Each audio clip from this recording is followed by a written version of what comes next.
Okay, so now what we're going to do is we're going to do a 3F T-fillet. Got our tack weld at the bottom here. This is another pull, downhill pull, and I'm just going to actually run my nozzle right on it. But remember, the piece on the right's an edge, so we're going to cheat a little bit more to the left because this is the middle of a piece of metal. It's a solid piece. We're going to run just kind of a little bit cheating like that. Once again, stay ahead of the puddle. It's a very quick weld.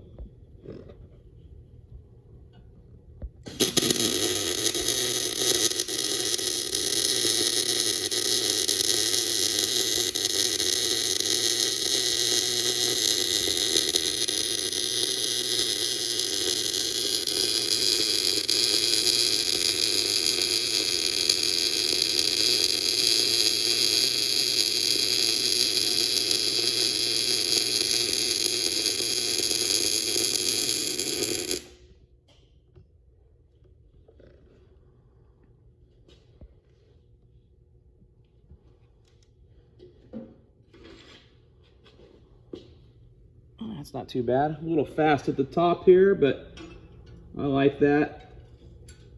Let me bring it over here for you. Okay. Yeah, definitely just a little fast in the beginning, but the rest of it's very good. And this is very thin material, so vertical down's ideal. There's the blistering of the heat marks.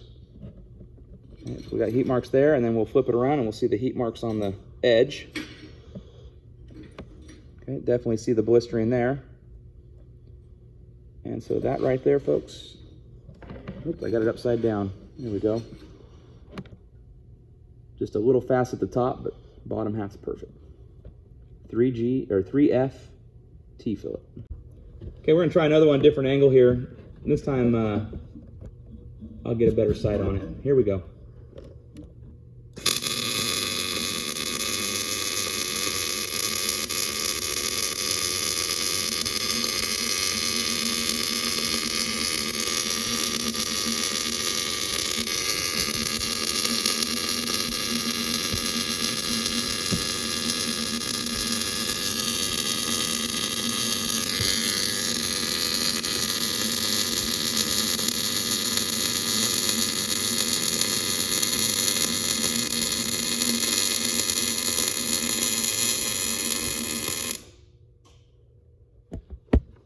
Okay, now that one's way better. It helps when you're comfortable.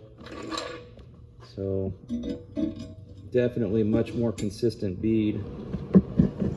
Angle it, there we go. Okay, very pretty. Plenty of heat coming off the back of that sucker.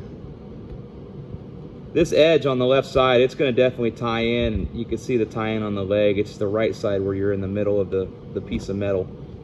So that is your 3F vertical down T. Okay, so this is going to be our overhead. This is going to be a 4F, probably one of the more difficult welds to do. You know, actually, I'm going to pull this up here. You know, always make sure before you do a weld that everything's comfortable, everything feels right. You know, trace the path. Make sure, because I want to make sure that vice grip does not get in the way when I begin welding. I'm going to be leaning up against this pole so I can stay steady. So we're going to keep this angled up. I'm going to put the majority of the heat on the top piece and kind of help it. I'm going to backfill.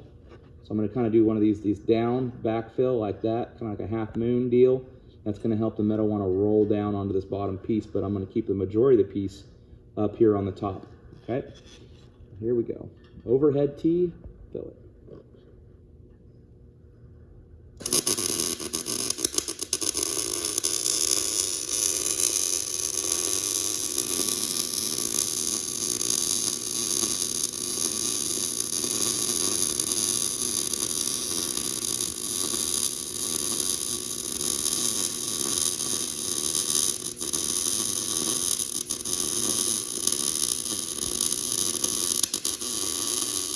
Get back in that puddle.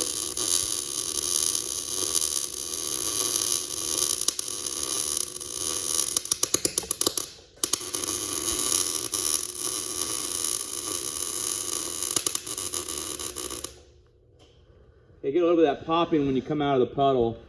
Okay, but overall, I'm just going to tilt this back. We can see it. That's a pretty decent overhead T-fillet.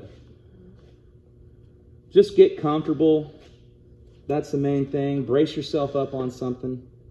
I'm gonna probably do one more on the back side too, just to see if I can get a better handle on it. But you know, overall, that's not bad. A little fat in the beginning, a little slow takeoff, but definitely plenty of heat there on the back. So we're gonna do another one. This time I'm gonna do a slight pull and just kind of do a little waggle just to kind of help it roll down. So here we go. Aura.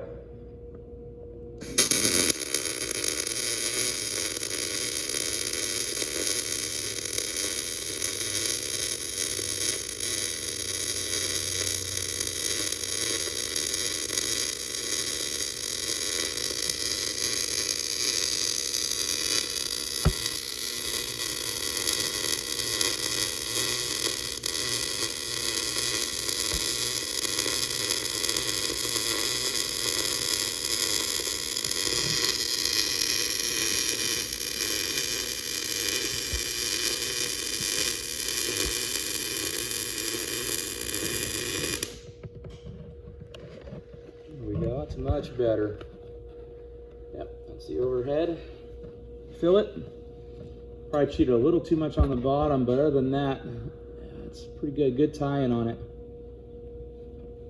Either one will be acceptable and it'll hold. Okay, so we're going to do a vertical up now on 1/4 inch. And we've already tacked our 1/4 inch coupons together with the tack at the top. You're gonna love that tack towards the end because it's gonna be so hot by the time we get to the top, it's just gonna flow right in to complete the weld. On this one here, we're gonna angle the rod up at about a 45 degree and we're gonna kind of just do switchbacks. Kind of like if you were climbing a steep hill, you'd switch back and forth. So here we go.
Okay, it's a little fat in the bottom. I'm not happy with the bottom part. In fact, I stayed in the middle. This is probably a good one to talk about when you do it wrong. We got too much in the middle, folks. So when you stay right in the middle too long, you get this crowning effect. And if I turn it this way, you can see it's just all crowned right up in the middle. Okay? So what we're gonna do is, I'm gonna run another one on the back side, but this time I'm just going to hit a side to side motion. I'm not even going to stay in the middle, and then we can compare the two. Okay, so now what we're going to do on this one here is we're just going to go side, and then we're going to jump side. Side, side, side, side. If you start staying in the middle, you're going to get that big crowning effect. Okay, so you're going to see me do a drastic jump. Back, forth, and I'm going to pause on the left and right edges. Okay. Here we go.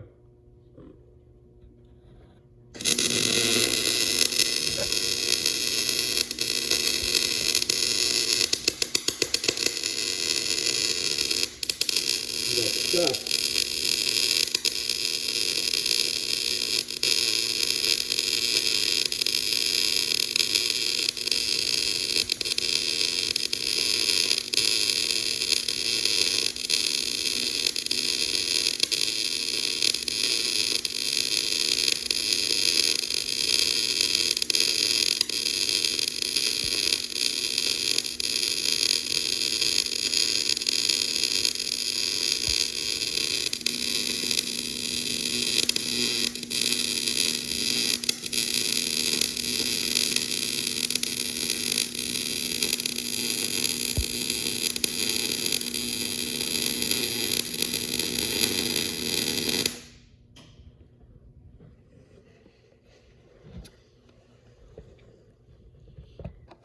Okay, so we got a little stuck here at the bottom and popping going on.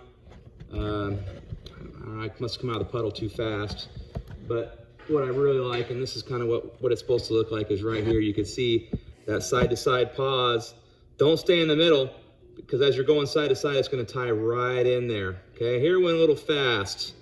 Okay, and you know, we're gonna run one more. We're gonna try one more time. We'll see if we can replicate this the whole way.